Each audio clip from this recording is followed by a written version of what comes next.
तो रिसेंटली मैंने आपसे कुछ वीडियोस में डिस्कस किया है 3 ग्रहों के कंजक्शन के बारे में। इस वीडियो में हम बात करेंगे एक और कंजक्शन की, जहां हम बात कर रहे हैं राहु बुध और शनि के कंजक्शन की। राहु बुध और शनि का कंजक्शन एक बहुत ही खास कंजक्शन है जिसको आपको बिल्कुल भी इग्नोर नहीं करना चाहिए अगर वो आपके चार्ट में है तो। इस कंजक्शन का आप बहुत ज़्यादा फायदा उठा सकते हो। तो इस वीडियो में हम इसी बारे में बात कर रहे हैं, आप किस प्रकार से इस कंजक्शन को बेहतर से बेहतर ढंग से उपयोग में ला सकते हो। देखिए, नॉर्मली अगर देखा जाए तो इस कंजक्शन में आपको सबसे पहले ये चेक करना पड़ेगा कि राहु के कौन ज़्यादा क्लोज है।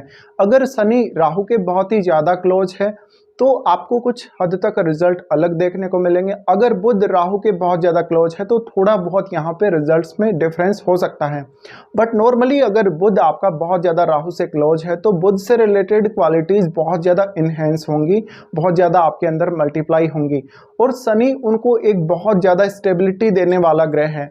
और ऐसा भी हो सकता है कि आपको स्पीकिंग डिसऑर्डर हो सकते हैं, आपको बोलने में थोड़ी सी देरी तक सोचना पड़ता होगा, या थोड़ा सा आपसे आपको निर्णय लेने के लिए कुछ ज़्यादा विचार करना पड़ता होगा नॉर्मली दूसरे लोगों की तुलना में। साथ ही साथ ऐसे जातक वास्तव में जब भी अपना कोई डिसीजन लेने जाएंगे तो वो बहुत सारे पहलुओं पर विचार करेंगे, उसके बाद एक फाइनल डिसीजन पे पहुंचेंगे। तो यहाँ थोड़ा सा आपको डिले होगा नॉर्मल से, अगर देखा जाए नॉर्मल से थोड़ा सा ज़्यादा डिले तो नहीं बोल सकते, बट थोड़ा सा यहाँ डिले आप अवश्य करेंगे। यहाँ पर अगर देखा जाए तो अब आपको शनि को देखना पड़ेगा, शनि बुध से कितना ज़्यादा क्लोज है। शनि बुध से जितना ज़्यादा क्लोज होगा और राहु से जितना ज़्यादा दूर होगा उतना ही ज़्यादा आपको डिले का सामना करना पड़ेगा। अब देखिए, इस कंजक्शन का एक आपको सबसे बड़ा फायदा है कि आप थोड़ा सोच समझ के अच्छे से डिसीजन ले सकते हो।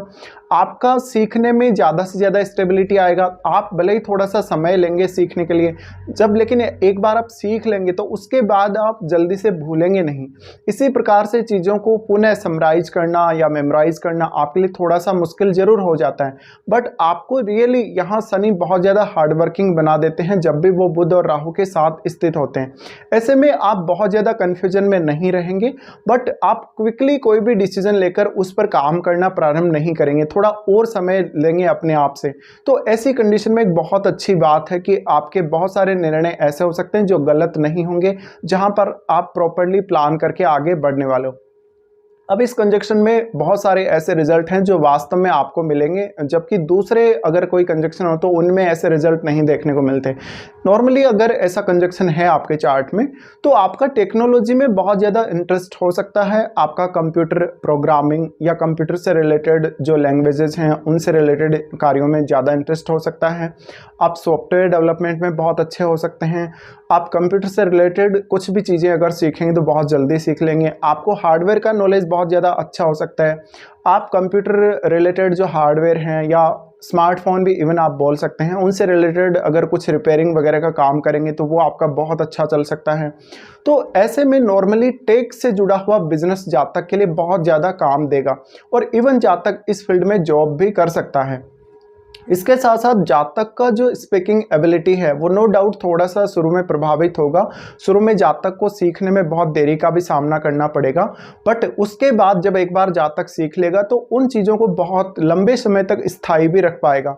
बाद में बार बार आप उन चीज़ों को याद रखने या बार बार उनको पुनः दोहराने का जो टेंशन है आपको नहीं रहेगा। पर ऐसे जातक वास्तव में बहुत ही ज़्यादा टेकी होंगे, बहुत ही ज़्यादा डीपली किसी भी विषय में घुसने की उनमें ताकत होगी। और ऐसे जातक स्पिरिचुअलिटी में भी बहुत ज़्यादा अच्छे हो सकते हैं, रिसर्च में बहुत ज़्यादा अच्छे हो सकते हैं। डिपेंड करता है ये कंजक्शन आपके किस भाव में बन रहा है। अगर ये कंजक्शन आपके पंचम भाव, आपके अष्टम भाव या फिर आपके 12वें भाव में बन रहा है तो कुछ हद तक ये कंजक्शन स्पिरिचुअलिटी के लिए भी बहुत अच्छा कंजक्शन है। अगर ये कंजक्शन आपके 8 नंबर साइन यानी वृश्चिक राशि या फिर धनु राशि या फिर मीन राशि में हो तो ये आपके लिए स्पिरिचुअलिटी या अकल्ट से रिलेटेड कार्यों के लिए भी एक बहुत ही अच्छा कंजक्शन माना जाएगा। अब आप यहाँ ये देखें कि आपका जो शनि है वो किन किन भावों का स्वामी है, और आपके बुध आपके चार्ट में कौन से उन 2 भावों को रिप्रेजेंट करते हैं। उन भाव से इन भाव का आप संबंध जरूर देखिए। यहाँ पर हो सकता है आपको बुध से रिलेटेड कार्य करने में बहुत ज़्यादा डिले का सामना करना पड़ा होगा, बट आप उतने ही ज़्यादा अनुशासन के साथ बुध से रिलेटेड रिलेटेड कार्यों को करते हैं, या आप शनि से रिलेटेड जो हाउस हैं उनसे जुड़े हुए कार्यों को करते हैं, और आपके जो रिश्ते हैं आपके उस पर्टिकुलर हाउस के साथ जिस भाव में ये कंजक्शन आपके बना हुआ है, वो थोड़ा-सा हम बोल सकते हैं यहाँ पर आप ज़्यादा प्रैक्टिकल हो जाएँगे या ज़्यादा सीरियसली रिश्तों को लेने की कोशिश करेंगे। तो नॉर्मली ये ऐसा कंजक्शन है जो कभी-कभी आपको बहुत ज़्यादा कन्फ्यूजन में डाल सकता है, और ये कन्फ्यूजन वास्तव में आपके लिए बहुत ही पॉजिटिवली काम करेगा। क्योंकि कभी-कभी ऐसा होता है जब हम काफ़ी तेज़ी से निर्णय लेते हुए आगे बढ़ जाते हैं, या कभी-कभी हम ज़्यादा अच्छे से सोच नहीं पाते किसी विषय पर और बहुत जल्दी आगे बढ़ जाते हैं। उस केस में यहाँ आपको शनि डिले करवाएँगे, और डिले करवाना आपको मजबूर करेगा कुछ हद तक रुकने और दोबारा विचार करने के लिए, या दोबारा अपने निर्णय पर अमल करने के लिए, जो कि एक बहुत ज़्यादा अच्छी बात हो सकती है।